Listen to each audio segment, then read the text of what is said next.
السلام علیکم۔ آج ہم سورۃ توبہ کی جن آیات کا مطالعہ کریں گے وہ آیت نمبر 74 سے لے کر 80 تک کی آیات ہیں۔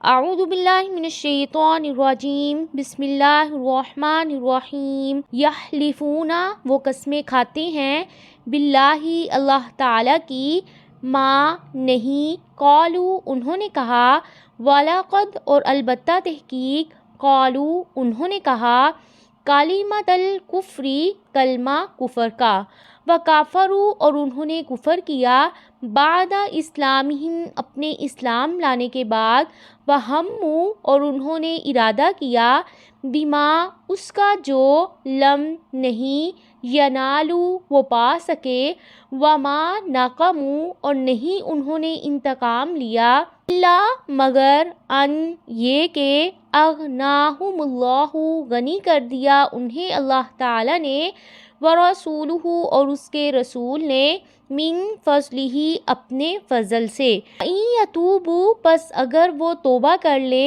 یکو، ہوگا، خیرن، اچھا، لہم، انہی کے لیے، وَإِن يَتَوَلَّوْا، اور اگر وہ منہ موڑیں، يُعَذِّبْهُمُ اللَّهُ، عذاب دے گا انہیں اللہ تعالیٰ، عذابًا علیمًا، دردناک عذاب، فی الدنیا، دنیا میں بھی، والآخرۃ، اور آخرت میں بھی، وَمَا لَهُمْ، اور نہیں ہوگا، لہم، ان کے لیے، فی الارض، زمین میں، من ولیٍ، کوئی دوست، ولا نصیر، اور نہ ہی کوئی مددگار۔ مفسرین نے اس کی تفسیر میں متعدد واقعات نقل کیے ہیں جن میں منافقین نے رسول اللہ صلی اللہ علیہ وآلہ وسلم کی شان میں گستاخانہ کلمات کہے، جسے بعض مسلمانوں نے سن لیا اور انہوں نے آ کر نبی کریم صلی اللہ علیہ وآلہ وسلم کو بتا دیا۔ ایک واقعے کو مثال کے طور پر صحیح بخاری اور مسلم میں کچھ تفصیل کے ساتھ بیان کیا گیا ہے۔ زید بن ارقم رضی اللہ تعالیٰ عنہ بیان کرتے ہیں کہ میں ایک لڑائی میں تھا تو میں نے عبداللہ بن ابی سے سنا، وہ کہہ رہا تھا، ان لوگوں پر خرچ نہ کرو جو اللہ تعالیٰ کے رسول کے پاس ہیں، یہاں تک کہ وہ لوگ منتشر ہو جائیں جو آپ کے ارد گرد ہیں، اور یہ کہ ہم اگر مدینہ واپس پہنچ گئے تو جو زیادہ عزت والا ہے وہ ذلیل تر کو نکال دے گا۔ میں نے یہ بات اپنے چچا یا عمر رضی اللہ تعالیٰ عنہ سے بیان کی، انہوں نے رسول اللہ صلی اللہ علیہ وسلم سے اس کا ذکر کیا، آپ صلی اللہ علیہ وآلہ وسلم نے مجھے بلایا، میں نے آپ کو یہ بات بیان کر دی۔ رسول اللہ صلی اللہ علیہ وسلم نے عبداللہ بن ابی اور اس کے ساتھیوں کی طرف پیغام بھیجا، سب قسمیں کھا گئے کہ انہوں نے یہ بات نہیں کہی، تو رسول اللہ صلی اللہ علیہ وسلم نے مجھے جھوٹا قرار دے دیا، مجھے ایسی فکر لاحق ہوئی جو مجھے کبھی بھی لاحق نہیں ہوئی تھی۔ میرے چچا نے کہا، تم نے یہ کیا چاہا کہ رسول اللہ صلی اللہ علیہ وسلم نے تمہیں جھوٹا قرار دیا اور تم پر ناراض ہوئے، تو اللہ تعالیٰ نے سورۃ منافقون نازل فرما دی۔ رسول اللہ صلی اللہ علیہ وسلم نے پھر میری طرف ایک آدمی بھیجا اور یہ سورت پڑھی اور فرمایا، زید، اللہ تعالیٰ نے تمہیں سچا قرار دیا ہے۔ اس کے بارے میں ایک اور واقعہ بھی نقل کیا گیا ہے۔ تبوک کی واپسی پر منافقین نے رسول اللہ صلی اللہ علیہ وسلم کے خلاف ایک سازش کی جس میں وہ کامیاب نہیں ہو سکے۔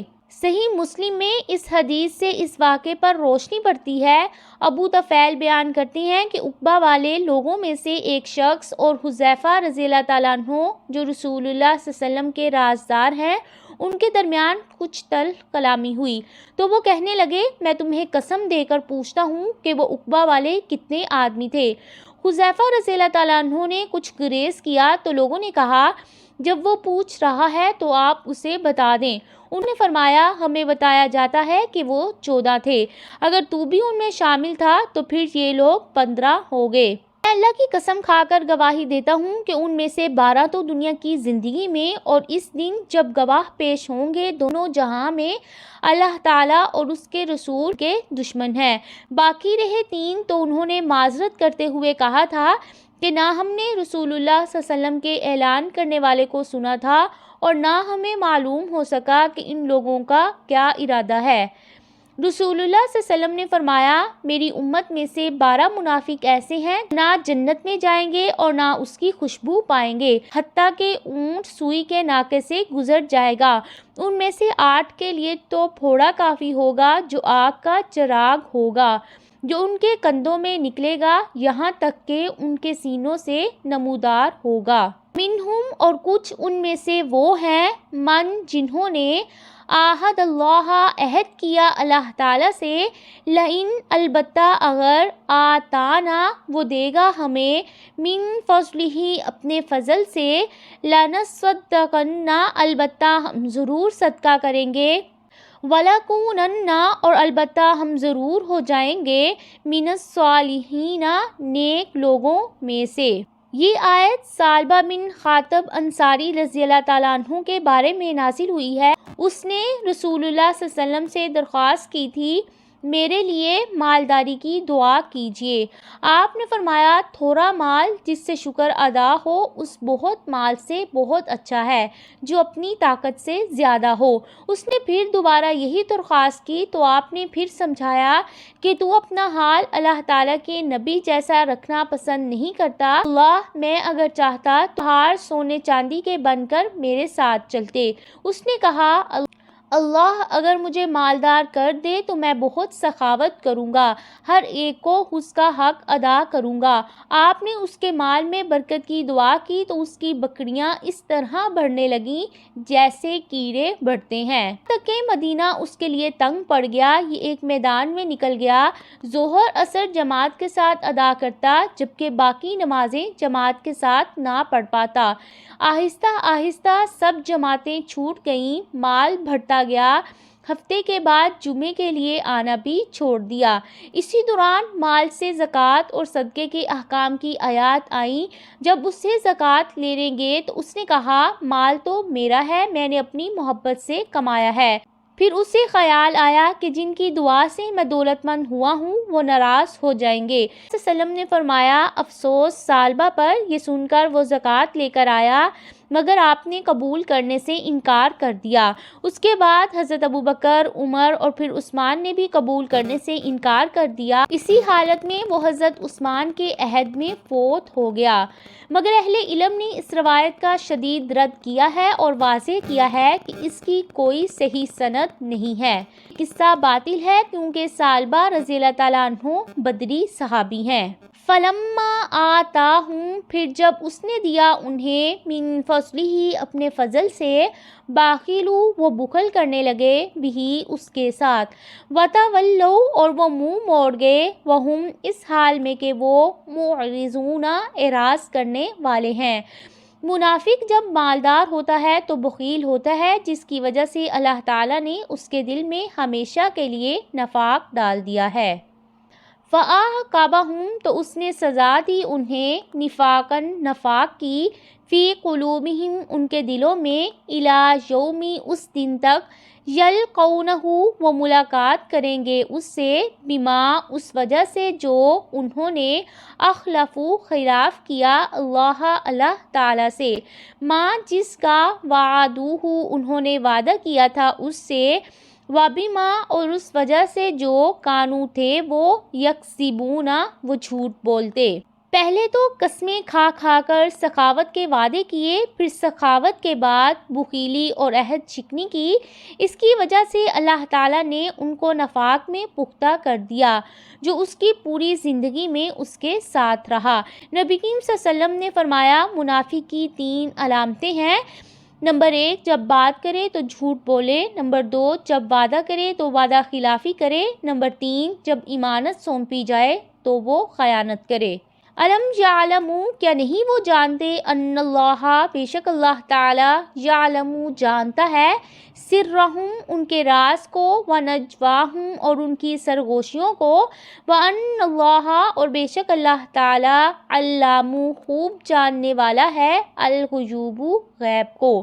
اس میں منافقین کے لیے سخت وعید ہے جو اللہ تعالیٰ سے وعدہ کرتے ہیں اور پھر اس کی پرواہ نہیں کرتے ہیں، گویا یہ سمجھتے ہیں کہ اللہ تعالیٰ ان کی مخفی باتوں اور بھیدوں کو نہیں جانتا ہے، حالانکہ اللہ تعالیٰ سب کچھ جانتا ہے کیونکہ وہ تو علام الغیوب ہے۔ الذین، وہ لوگ جو یلمزون، وہ طعنہ دیتے ہیں، طوعین، خوشی سے دینے والوں کو، من المؤمنین، مؤمنوں میں سے، فی الصدقات، صدقات میں، والذین، اور ان لوگوں کو بھی جو لا یجدون، نہیں وہ پاتے، الا مگر جہدہم، اپنی محنت کے، فیسخرون، تو وہ مذاق اڑاتے ہیں، منہم، ان کا، ساخرہ، مذاق اڑاتا ہے، اللہ تعالی، منہم، ان کا، وَلَهُمْ، اور ان کے لیے، عذاب علیم، دردناک عذاب ہے۔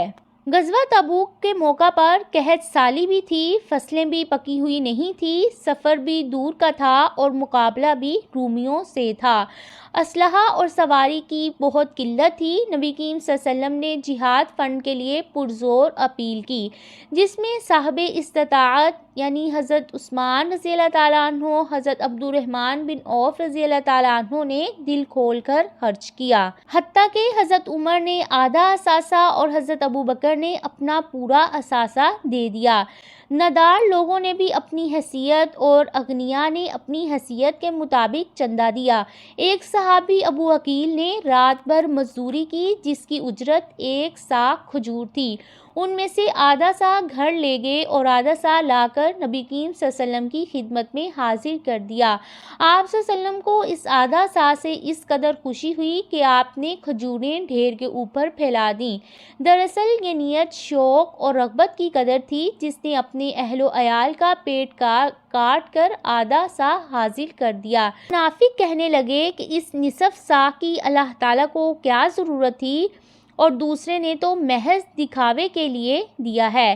اس پر پھر اللہ تعالیٰ نے یہ آیت اتاری کیونکہ اس تمسخر کی سزا میں اللہ تعالیٰ انہیں سخت عذاب کی وعید دے رہے ہیں۔ استغفر لہم، آپ بخشش مانگیے، لہم، ان کے لیے، او لا تستغفر لہم، یا نہ آپ بخشش مانگیے ان کے لیے، ان تستغفر لہم، اگر آپ بخشش مانگیں گے ان کے لیے، 70 مرتن، 70 بار بھی، فلن، تو ہرگز نہیں، یغفر اللہ، معاف کرے گا اللہ تعالیٰ، لہم، انہیں، ذالک، یہ، بِأَنَّهُمْ، اس وجہ سے کہ انہوں نے، کافروا، کفر کیا، باللہ، اللہ تعالیٰ کا، ورسولہ، اور اس کے رسول کا، واللہ، اور اللہ تعالیٰ، لا یہدی، نہیں وہ ہدایت دیتے، القوم، ان لوگوں کو، الفاسقین، جو فاسق ہیں۔ عبداللہ بن ابی بن سلول نے نبی کریم صلی اللہ علیہ وسلم کو اپنے باپ کی نماز جنازہ کے لیے بلایا تو نبی کریم صلی اللہ علیہ وسلم نے فرمایا، مجھ سے یہ ارشاد فرمایا گیا ہے، آپ ان کے لیے مغفرت طلب کریں یا نہ کریں، آپ ان کے لیے 70 مرتبہ بھی مغفرت طلب کریں تو بھی اللہ تعالیٰ ہرگز نہیں بخشیں گے۔ جب نبی کریم صلی اللہ علیہ وآلہ وسلم عبداللہ بن ابی بن سلول کا نماز جنازہ پڑھنے لگے تو حضرت عمر بن خطاب نے آپ صلی اللہ علیہ وسلم کے دامن کو پکڑ لیا اور عرض کیا، آپ اس کی نماز جنازہ پڑھ رہے ہیں حالانکہ یہ منافق ہے، اللہ تعالیٰ نے آپ کو ان کے لیے استغفار کرنے سے منع فرمایا ہے۔ آپ نے فرمایا، اللہ تعالیٰ نے مجھے اختیار دیا ہے، آپ ان کے لیے مغفرت طلب کریں یا نہ کریں، اگر آپ ان کے لیے 70 مرتبہ بھی مغفرت طلب کریں گے تو بھی اللہ تعالیٰ ان کو ہرگز نہیں بخشے گا۔ یہ تھیں آج کی آیات جن کا ہم نے مطالعہ کیا۔